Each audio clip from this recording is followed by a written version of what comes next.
Welcome to State of the Game 19 with Nikki Batgirl D'Angelo, and today again another Star Citizen based State of the Game. Been sticking to this format for a couple of weeks, but can't guarantee you that that's where it's going to stay. There's lots going on over in the Elite Dangerous universe, and like I said, I'll always give you a break so you can listen to the portion of the show that you want to. But let's get on with this one. The last week has had me playing a couple of games and coming back into the Arena Commander module and starting to learn the game just a little bit more. Now, one thing I need to tell you is that one of the things that I loved the most about the old Wing Commander games was the attention to detail that they put into the actual manuals and the backstory that was going on. And if you are one of the people, like myself, that downloaded the manual, you will get a lot of information about the backstory of different pilots and different adversaries and different ships in the game by just downloading the Arena Commander module. But there's something else that I wanted to talk about. During the holiday Steam sale, I downloaded and purchased one of the modules for a game called Digital Combat Simulations, DCS World. Now that is a game where you actually are flying realistic modeled aircraft or reduced modeled aircraft, I think that's what they call it. I downloaded one of the highly detailed aircraft. I think it was the A10A. I think that was it. And you have to flip every button and switch to get that plane started. And it started me looking at this game a little bit differently. In the past, Wing Commander, Privateer, Starlancer, Freelancer, you name it, that series of games was easy to jump into and easy to play. Well, this game isn't going to be that way. There's already a lot of things that you have to know. You have to know how to balance your shields. Yes, we did that in Wing Commander. Balance your power. I think we did that in Wing Commander. Now you have to know how to reduce your EM signature. I think we did that. But there's also a realistic flight model to deal with instead of the simplified flight model that was in Wing Commander. And now they're talking about physics of individual parts as they blow off the ship and how they can do damage to other ships. It's just getting very, very detailed. And I went into those games just to see, well, into a DCS World game, just to see how much I would like something that was that detailed. Well, let me tell you, I came out of it going, wow, that was awesome, and I played it for a couple of hours, and I haven't gone back since. It's not because I don't like the game. It's because I don't have the time that I really need to invest in that game when I'm working during the week. When I get home, I want to play a couple of arcade battles inside of War Thunder. I want to jump into a cooperative Vandal Swarm, and then occasionally I'll go do a race inside of the Murray Cup Racing piece of Arena Commander or do a Capture the Core. I'm not ready to jump in and do a 2-hour mission inside of a game like DCS World. It's got me wondering, with how detailed and now highly realistic this game is beginning to become, is that what I'm going to be up against here? And I know that Chris and Ben and others have said the hard part of making this game isn't going to be creating the game, but it's going to be splitting that piece of the realistic meets the fun to play. And one of the things that I could point out is, you know, Chris is really highly detailed in this realistic piece of the game, but you have shortcuts that are built into a racing module like the Murray Cup that when I ask about them, they say, yeah, it's like Mario Karts, which is kind of like a contradiction. But not so much in that they're saying it takes skill to fly those shortcuts. And, well, I don't mean to get off on a tangent. What I'm trying to point out is that there are some pieces that they do reduce the realism to make it a little bit more fun. Now, I can't say this is ultra realistic, but recently I've been seeing things like blackouts where you actually black out and are sitting limp in the cockpit while other people could surround you and destroy you. I like the tactic, by the way, so I'm not complaining about this. I think it's pretty cool that that happens. But I wonder how much fun it's going to be for the average person that purchases the game, comes in, and they get into a dogfight, and somebody comes in, bumps into them, knocks them out, and somebody else comes in and blows up their brand new ship. I don't know how much they're going to like that. But this isn't about people liking it or not. It's about what do we feel about it. Personally, I like the realism. I really do. And although it could be frustrating at times, I think I would rather it be that realistic. See, there I am, knocked out right now, than not realistic at all. So I'm pretty happy with the direction that they're going, and I just wanted to point out some things to everyone out there. Well, there was a lot of news this week, and one of the things that I'm looking forward to is the implementation of Arena Commander credits in the next patch. The next patch is supposed to be out at the end of this week. Should it be ready? Some of you that are already in the testing universe should be seeing it either now or later this week before Friday, and hopefully you'll have an opinion on whether it's going to be good or not. I look forward to this because I've been really enjoying Arena Commander now. I like the new tactics, and even though some ships, like this particular one, which I will be doing a review on later in the week, the Aurora LN, are not done, I'm finding that the ships that are done are really fun to play, and I can't wait to be able to get into the game, make some credits, and try out different weapons and systems on them to see how they work. Very excited about that, and I'm glad to see that come into fruition. And I think it's going to reinvigorate my drive to play a little bit of Arena Commander, or a little bit more than I've been playing lately.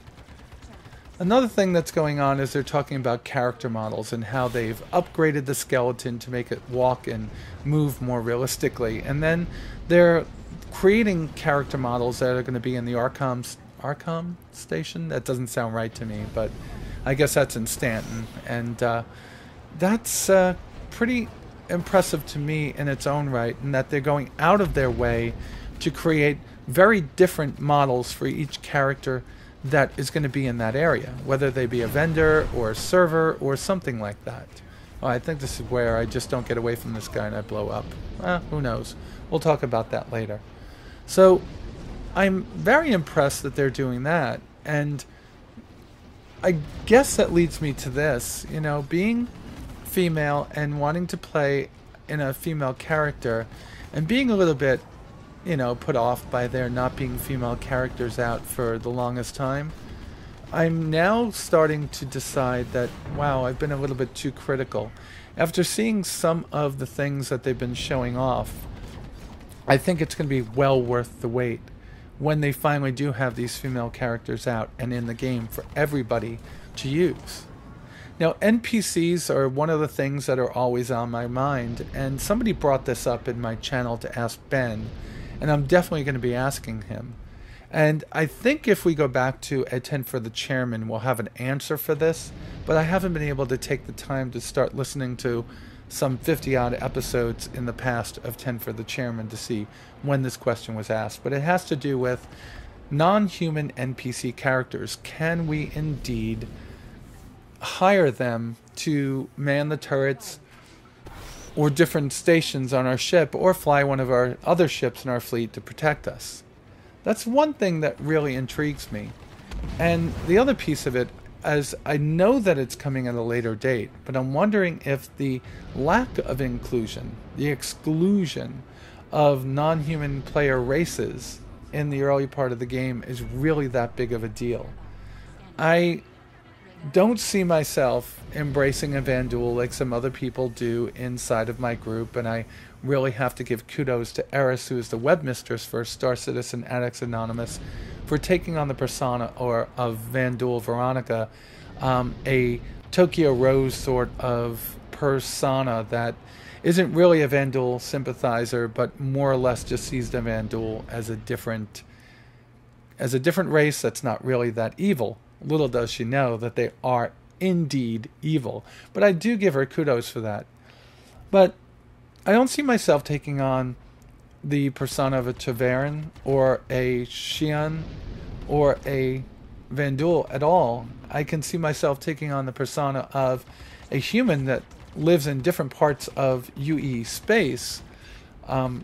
Let's just say, for instance, whether that be in the Bremen system or in Terra or back on Earth, I can see that as being a big thing for me. You know, being able to have a human character that's from different parts of the UE space. But some people I've been seeing have been asking for non-human playable races.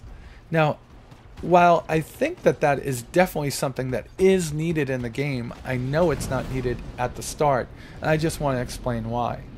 With the human races, there's a lot of things that we already know about them because they're just an extension into the future of our own race, right?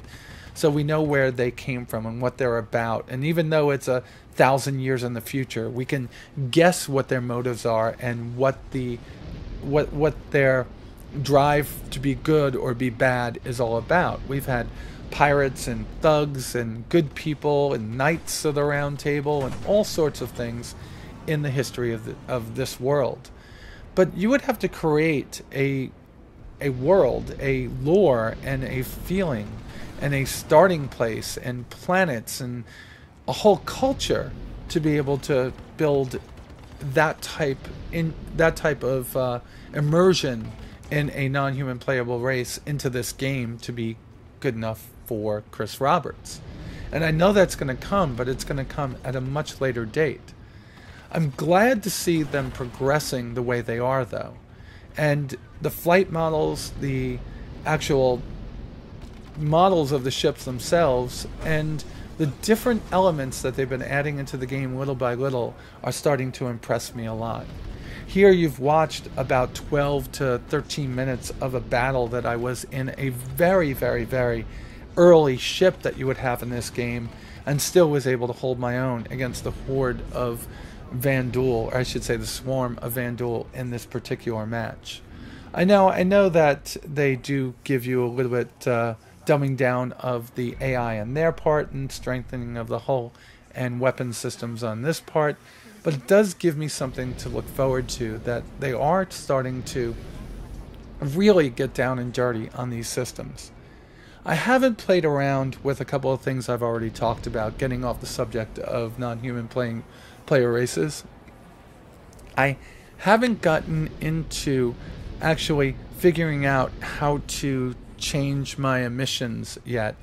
I did sit inside of an asteroid for one match in PvP and waited for somebody to come by, and it seemed like they didn't know that I was there, and it seemed like my emissions were low, but the minute I fired on him, his wingman took me out. So I guess I didn't actually have the upper hand in that. Possibly they were baiting me out of there, or maybe they were just flying together, and as I came out, the guy that was left after I took out the first one was more than happy to take me out. So it's something that I think that I will need a bigger space and more of a objective based game to actually be part of. So what else is going on in Star Citizen this week with me? And I'm starting to really get the bug for multiplayer ships after playing this week.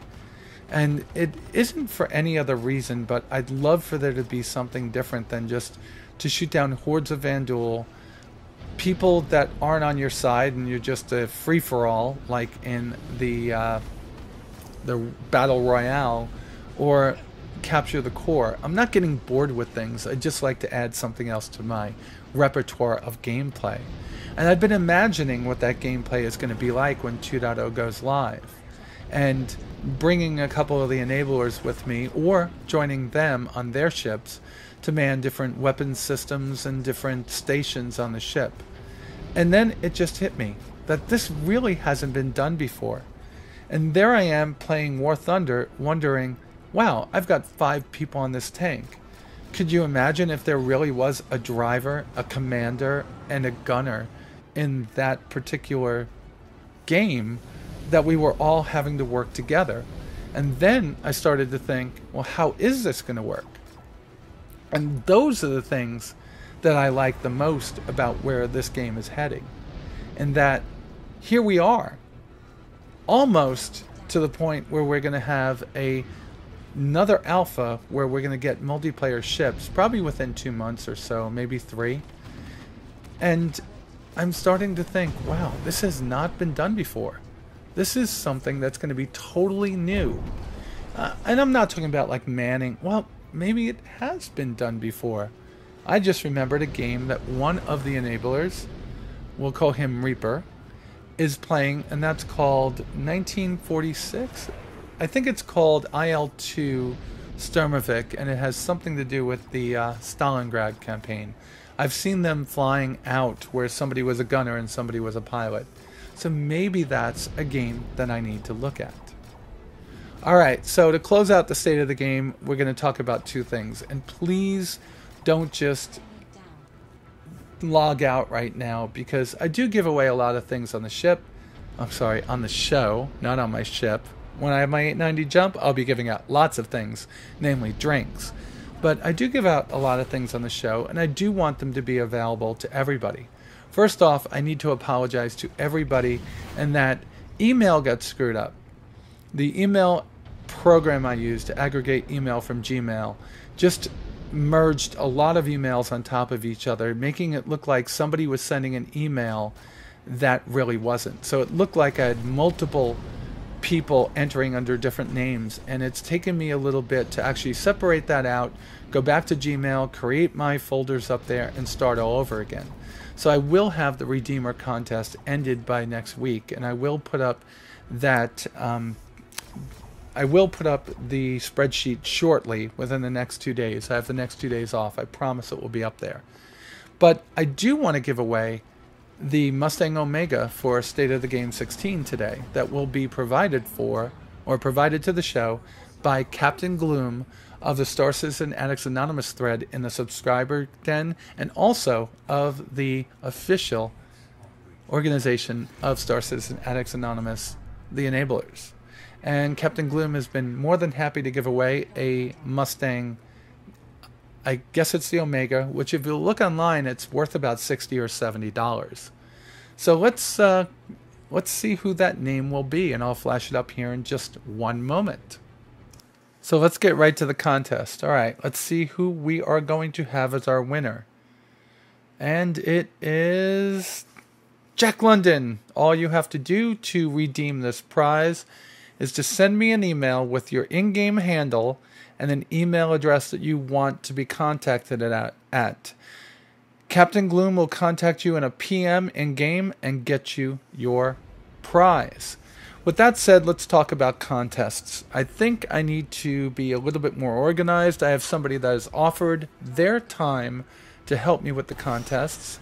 And I don't think I'm going to do as many in the future, though I do have one last Drive 2 contest that I definitely have in the pipe. And that's going to be the Drive to 2500. And there will be a mid prize and an end prize. At 2250, we'll give away a Mustang Delta. And at 2500 we'll give away something else. For this one, I will write down the rules, put them in the in the show notes for each one of the videos that we have henceforth. That's all I'm going to talk about the contest in this video. I want to stick to State of the Game and break the contest out into a separate video, just because I want to do more content for Star Citizen and less talking about contests in these videos. So State of the Game as becoming one of my more successful videos, and I'd like to have a little bit of participation in them in the future.